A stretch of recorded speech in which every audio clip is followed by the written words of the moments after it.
Few months ago, we published a video about us visiting Giridhari Prabhu.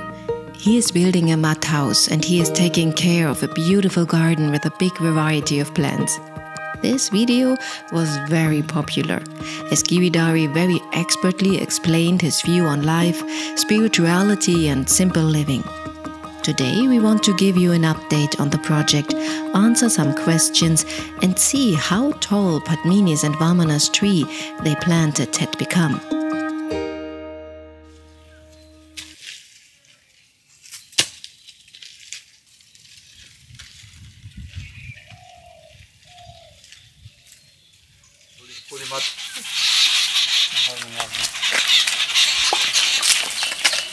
So make it nice and smooth, huh? Yes, make it kind of muddy. Muddy, yeah.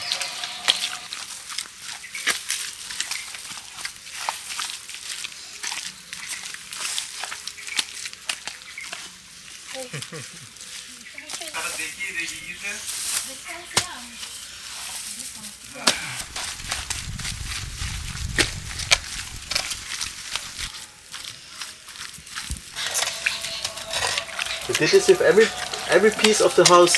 Yes. Really? Yes.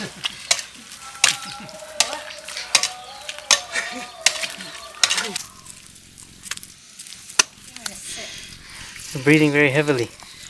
Did you do a lot of exercise recently? I did some, yeah, today.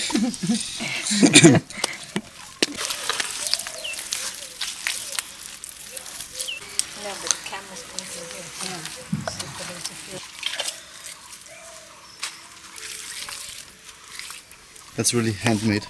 Yeah, it's handmade. Homemade, handmade house. You're building your house with hand, feet and toys. Yes. Childhood dream. Yeah, that's a childhood dream. Just a playhouse. Oh, sorry. No problem.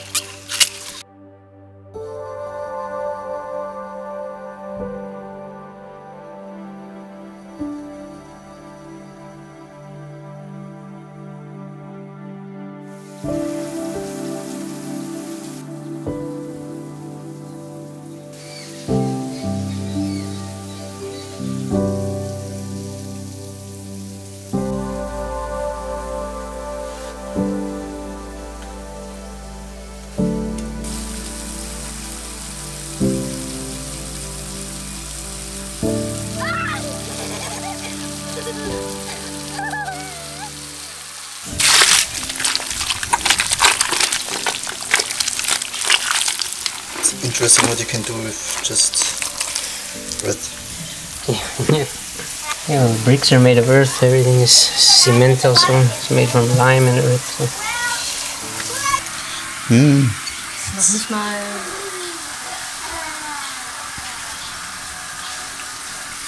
Can you buy me a mud house? You should buy or build? Buy. I should buy a mud house? Okay. Get in!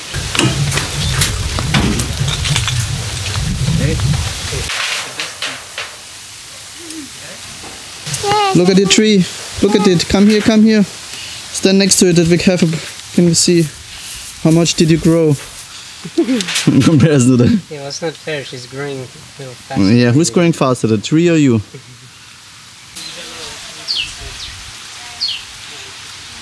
Hey, oven is finished? You finished the oven? Yeah, so it needed to dry actually. When it was still wet, it's kind of a little wet, but one fire will dry it out. Hey, so Giri, you went viral. What do you think about that? I don't know. I mean, I just said whatever, whatever I feel. So some people like, some people don't like it.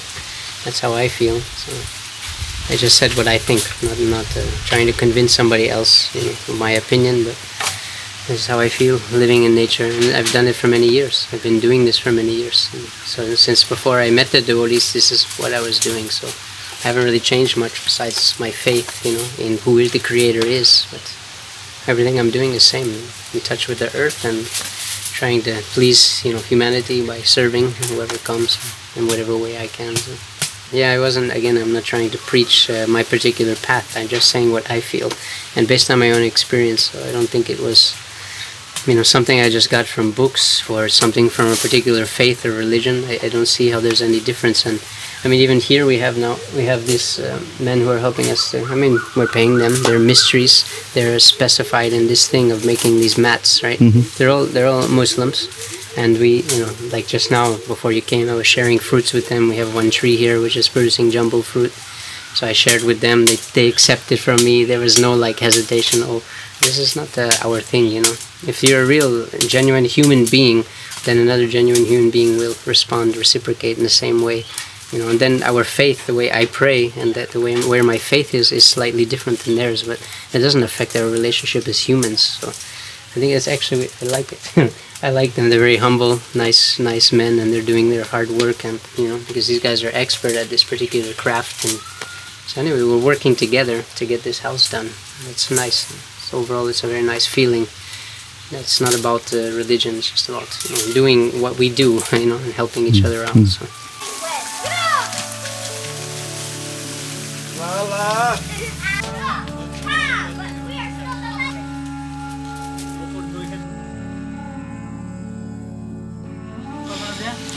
Blink over the dealer. Yes. Helping Krishna.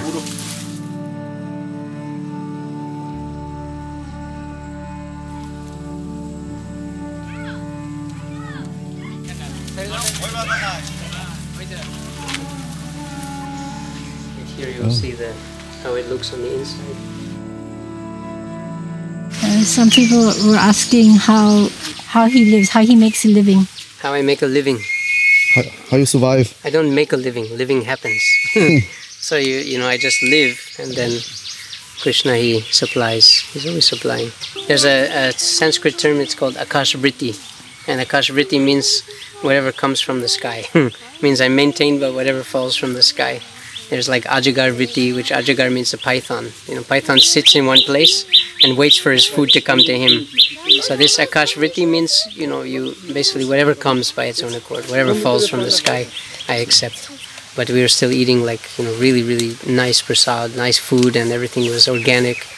And I could see that, it really doesn't matter actually what you so-called have in the bank or your skills, It actually depends on what Krishna wants you to have, So we had plenty, and we had, the best quality food, and we were eating, cooking on wood and cow dung, so everything was really tasty and wholesome. And so I've seen from that time, it was kind of Krishna's lesson. He actually put me in the hole, and then he was like, just see, I can even supply you the best quality. I can supply you the best quality food. Even if you're like this, you have no money, no bank balance, I can still give you better quality food. Because some people were telling me that, I don't even get this kind of organic cooking at home. Some people were saying it's like gourmet style, the breads were being baked in the wood oven. And so a lot of people who have money were saying you can't just buy this anywhere. So I could clearly see, Krishna put me in a position to show me that it's not about what you do or your endeavor. It's about actually what you're destined to have, either, or what God blesses you with. We live with whatever comes, and generally there's excess. Generally we have more. So if we have excess, we generally like to share things with other devotees or other people. But at least in my life, I'm just basically living on what comes by its own, and plenty has been coming. And the other thing is, whenever I get something, I try to share. We don't keep it. Oh, this is, now we have money, let's keep it in the bank. We try to, share it with other people around us who don't have so much or whatever. So, like my son always has extra clothes, extra toys. He always gives them away. Always he's giving to other children. Just that kids that don't get toys imported from the other countries. So it's a very common. I feel like that if you share whatever you have, you receive it and you keep putting it back into the cycle, it will come back again and again. So I feel Krishna is pleased, and even technically the karma is just continuing in the cycle like that, recycling.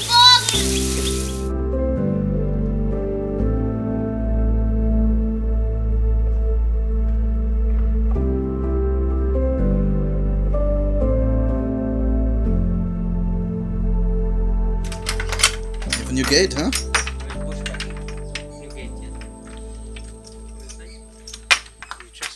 It's this one? It's almost her size now. Yeah, well, yeah, it would be almost her size actually. Yeah, so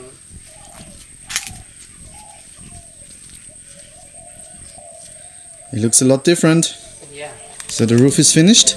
yeah. I mean, at least the final touch will be, the plan is to grow vines on top of it, so it's like a green roof, living roof, but not the kind that you have to water from the top. So it'll be vines and then it'll cover. So it's pretty thin right now, but it's still, as you can feel, it's not so hot underneath. So it works and it looks nice. Yeah, this is lime plaster. It's not cement, it's lime. You know, which is commonly used in all kinds of earth buildings in the world. I never did use before. I always made mud with mud plaster. Okay. But in this place, because of the humidity, so much humidity, you know, being near the river, I don't think it's a bad idea to have a solid waterproof plaster. So this is made with lime. Okay. Which is basically, you know, it's the natural version of cement. It's the ancient version of cement, which every building in every country, everyone was using. All of the old ancient buildings are still made from it. Okay, and this is the finishing touch, or? No, this is a base coat only, so the final plaster is still to go on. So we're just doing varnishing. We're using linseed oil varnish for the beams up here.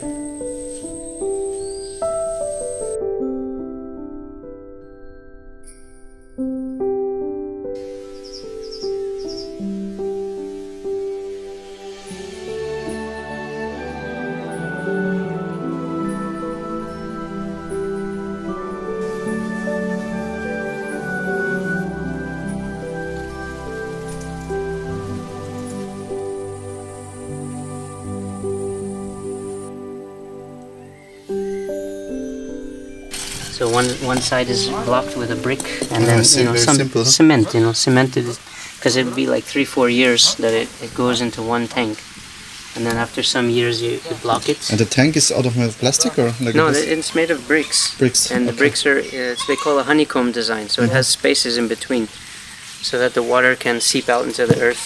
Yeah, this is a sulab. It's called sulab system. It's developed by an Indian doctor, and he has a home base in Delhi.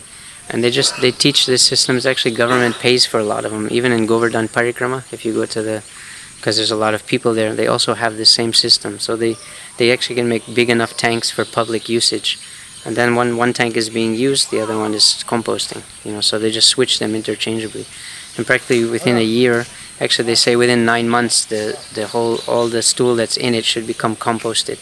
So practically within 9 months, there's no more bacteria. It's not like septic anymore. It's clean enough to remove. But then you have to get it out, or? Yeah, they dig it up. They dig up. They remove the lid, and then they take that out. But it's actually compost. It's pure compost, you know. And the system works. It's being initiated all over India now. So we follow that. It's natural. It doesn't affect the environment. Our water source is far enough away, and these tanks are not, you know, so they don't actually drain that much into the soil. Like, look at that door there, you know, look at it from the side when you look at it, right? The wall goes like this in, and then it's like, it's not flat, you know, not straight. But I like it. I think it's nice. 1% in it. And you can see a few different colors already. Brown, reddish. Papaya from Malaysia? Yeah, she brought the seeds from Malaysia. It's growing? Yeah, they're actually fruiting now. They're looking nice. Flowers are peeling off now, and the fruits. Papaya, huh? Yeah, papaya fruits. How long can you last if we lock you in a room? In a room? Yeah. When we lock you in. I guess maybe maximum 1 day. And that doesn't include night. That's 1 day. Yeah, because I like, yeah, of course, I like to be with the plants. I like to be outdoors. Even if it's hot or cold, it's better to be outside. That humans are connected with the earth, that we're part of the earth, that we belong to. I mean, we're part of the ecosystem, you know. So if we actually maintain the balance, then everyone is happy, everyone is healthy. But if we destroy the balance, then we create disease and disruptions in the environment, which means climate change and things like that. So obviously to live in balance is the most important thing. And I feel like that connecting with the plants, and you feel like actually naturally balanced, healthier and balanced also. And even mentally balanced, obviously. I actually don't know how people can live, and I don't know how healthy it is to not be in contact with the earth. You're also barefoot right now, so it's nice to actually be touching. It feels good. It feels good. Yeah. It feels really good. Yeah, really it's soft good. and. Yes, the earth is soft now and moist, and everything is flourishing and healthy.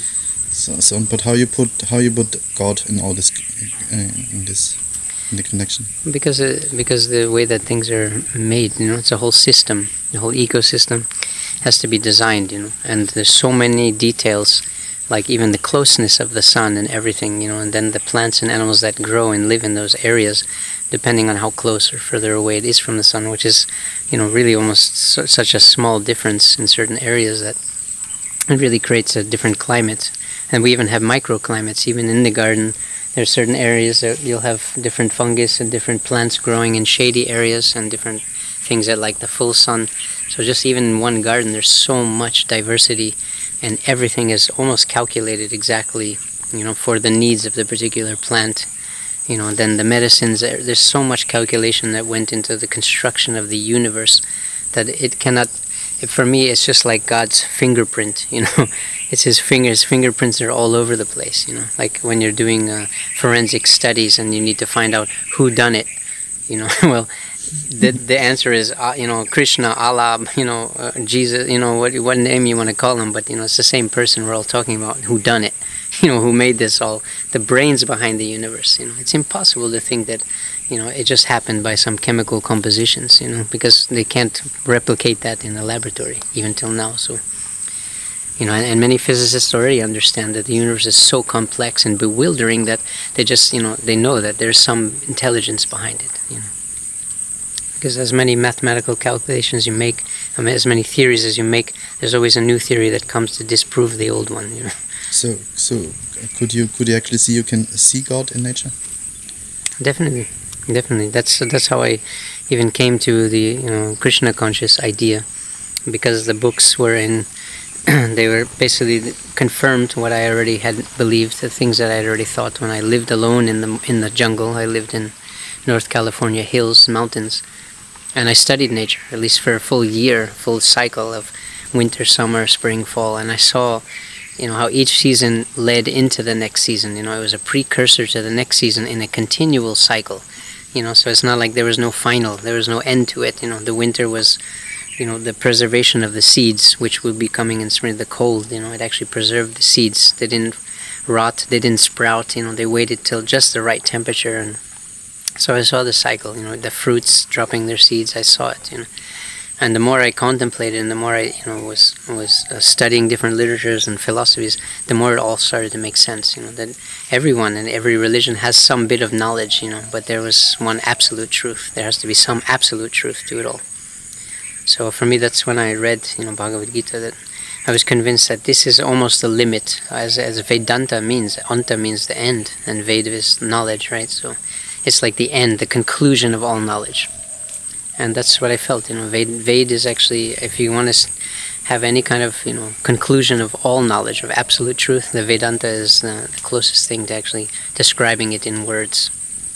And besides that, the process is given how to realize it, on the transcendental platform. So for me, there is nothing higher than Veda. But I do believe all religions and all teachers and different prophets, they all did have some realization, which was inspired by the Supreme.